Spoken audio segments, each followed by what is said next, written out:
This video sponsored by mod shopping app. நம்ம இந்த வீடியோவில் எதை பற்றி பார்க்க போகிறோம்னா பால் பேட்மிண்டன் பூப்பந்தாட்டம் வரலாறு மற்றும் அதன் பயன்கள் பற்றி பார்க்க போகிறோம். பூப்பந்து விளையாட்டின் வரலாறு. சமீபத்திய ஆண்டுகளில் சாய்னா நேவால், பி.வி. சிந்து, கிடாம்பி ஸ்ரீகாந்த் மற்றும் பிறர் போன்ற உலகளாவிய சூப்பர் ஸ்டார்களின் எழுச்சியால் இந்தியாவின் பேட்மிண்டன் முன்னெப்போதும் இல்லாத அளவுக்கு பிரபலமடைந்துள்ளது.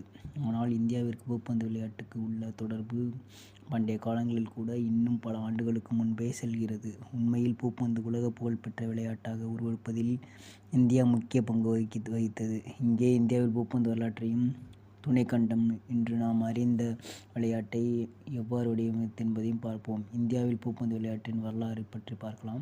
இப்பூப்பந்து விளையாட்டின் சரியான தோற்றம் இன்று வரை தெளிவற்றதாகவே உள்ளது. ஆனால் பண்டைய இந்தியா, சீனா மற்றும் கிரகத்தின் வரலாற்று பதிவுகளில் ஷட்டில் காக்ஸ் மற்றும் ராக்கெட்டுகள் சம்பந்தப்பட்ட விளையாட்டுகள் பற்றிய குறிப்புகள் உள்ளன. இந்த குறிப்புகள் கிட்டத்தட்ட 2000 ஆண்டுகளுக்கு முந்தையவை. இடைக்கால ஐரோப்பாவில் பேட்டில் டோர் மற்றும் ஷட்டில் காக் எனப்படும் குழந்தைகள் விளையாட்டு பிரபலமாக இருந்தது. இதில் வீரர்கள் சிறிய இறகுகள் கொண்ட ஷட்டில் காக்கை முடிந்தவரை நீண்ட நேரம் காற்றில் வைத்திருக்க துடுப்பை பயன்படுத்தினர். 17ஆம் நூற்றாண்டில் ஐரோப்பிய பிரபுக்களால் விளையாடப்பட்ட மற்ற ஒத்த விளையாட்டு ஜியூ.டி. வாலண்ட் ஆகும். இருப்பினும் கடந்த கால ராக்கெட் விளையாட்டிலிருந்து உலக அளவில் அங்கீகரிக்கப்பட்ட விளையாட்டுத் துறையாக மாறுவதற்கான மாற்றம் இந்தியாவில் இருந்து தொடங்கியது. பிரிட்டிஷ் இராணுவ அதிகாரிகள் 1860களில் இந்தியாவில் தங்கியிருந்த போது பல நூற்றாண்டுகளாக விளையாடப்பட்ட இந்த விளையாட்டின் பூர்வீக பதிப்பை அறிமுகப்படுத்தினர். அவர்கள் விளையாட்டிற்கு ஏற்ப தங்கள் சொந்த தழுவல்களை செய்து கொண்டனர்.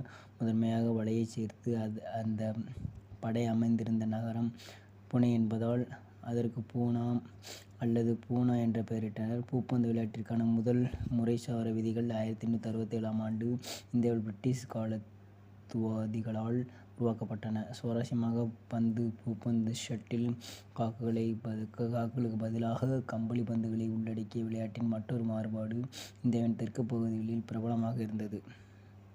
இந்தியாவில் இருந்த பிரிட்டிஷ் வீரர்களும் அதிலிருந்து உத்வேகம் பெற்று காற்று மற்றும் ஈரமான சூழ்நிலையில் விளையாட்டை விளையாடும்போது ஷட்டில் காக்குகளுக்கு பதிலாக பந்துகளை பயன்படுத்தினர். இந்தியாவில் இருந்து திரும்பிய வீரர்கள் இந்த விளையாட்டை இங்கிலாந்துக்கு எடுத்துச் சென்றனர். விரைவில் அது முன்னாள் பியூபோர்ட் டியூக்கின் கவனத்தை ஈர்த்தது. 1873ஆம் ஆண்டில் டியூக் தனது விருந்தினர்களுக்கு குளோஸ்டர்ஷையரில் உள்ள தனது தோட்டத்தில் நடைபெற்ற ஒரு புல்வெளி விருந்தில் இந்த விளையாட்டை அறிமுகப்படுத்தினார். டியூக் தனது எஸ்டேட்டின் பெயரான பேட்மிண்டன் ஹவுஸை அடிப்படையாகக் கொண்டு அதை பேட்மிண்டன் விளையாட்டு என்று அழைத்தார். அந்த பெயர் நிலைத்து நின்றது.